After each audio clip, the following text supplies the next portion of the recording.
It was unprovoked. But this is what Russian President Vladimir Putin unleashed on Ukraine.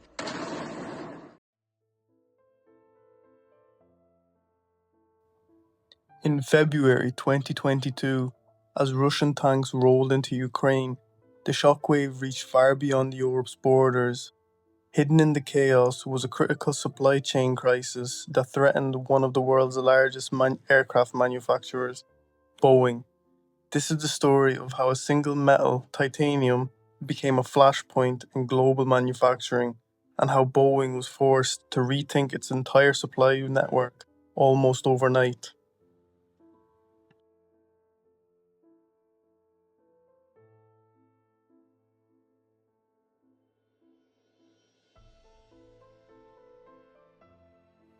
Boeing's aircraft rely heavily on titanium.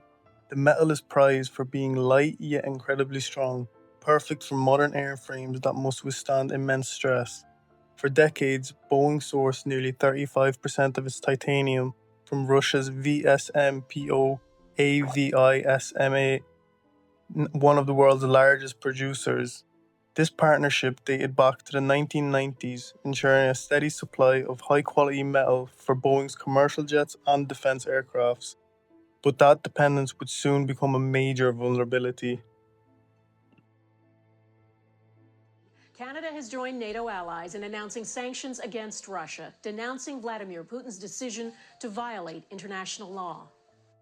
Make no mistake, this is a further invasion of a sovereign state, and it is completely unacceptable.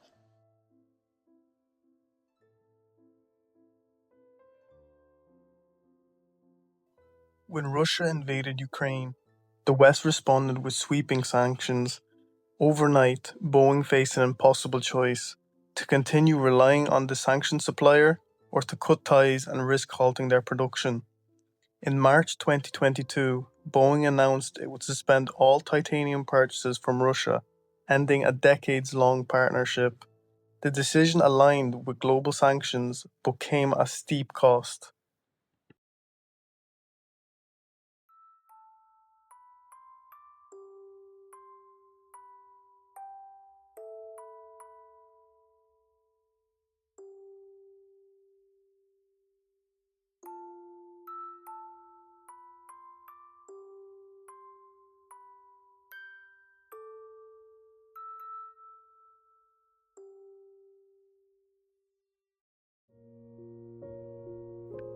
The impact was immediate. Titanium prices spiked, global inventors dwindled. Boeing had stockpiles, but they were limited, enough to keep production going for only a few months. The company faced a supply crisis for critical aircraft parts, risking delays in their 737 MAX and 787 Dreamliner lines.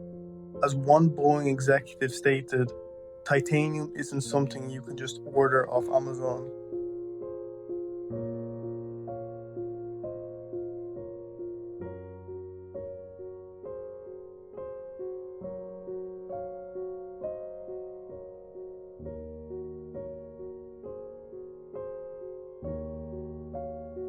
Boeing's immediate action was to try diversify its titanium supply chain. The company ramped up sourcing from US, Japanese, and Kazakh producers.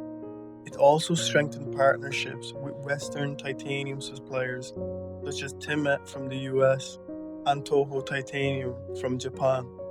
Meanwhile, Boeing engineers began recycling titanium scrap, trying to recover high-quality material from production waste to offset shortages.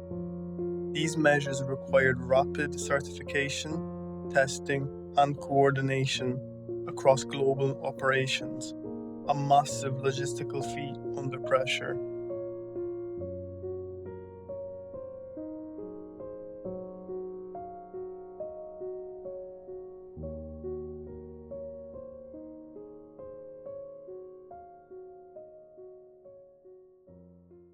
Simply getting the materials that you need. Correct me if I'm wrong, but I think you get around 50% of your titanium from Russia. Guillaume, are you comfortable with that? And if that was turned off overnight, do you have the supplies to keep going until you can find alternatives? The whole aviation is procuring titanium for the planes or other aircraft, and mainly procuring from Russia. That's the historical situation we have. We are protected on the short and midterm by the inventories and the stocks that we've had, given the policy that we've put in place in the last years. So we're protected on the short and the midterm, and on the more longer term, we're working to be able to continue to operate would we be in a different situation. So we feel like we're protected on the short and the midterm by the stock and inventories, and on the more longer term by the actions we are taking to be able to move away from this titanium would we need to do this.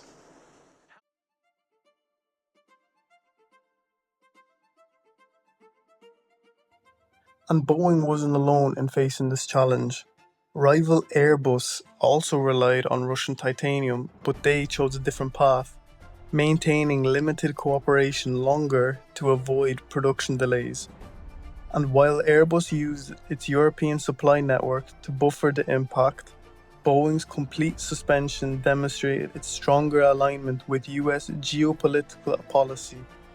The move boosted Boeing's reputation in Washington, but tightened its production and cost margins.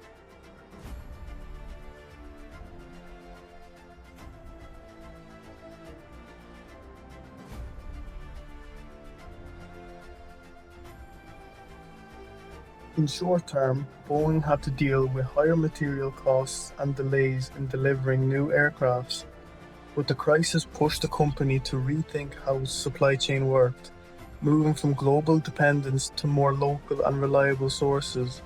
Now, Boeing focuses on traceable suppliers, recycling titanium where possible, and using new tools to predict political and supply risks. This titanium shortage became a clear example of how modern companies need to build supply chains that can handle global uncertainty, not just aim for lower costs.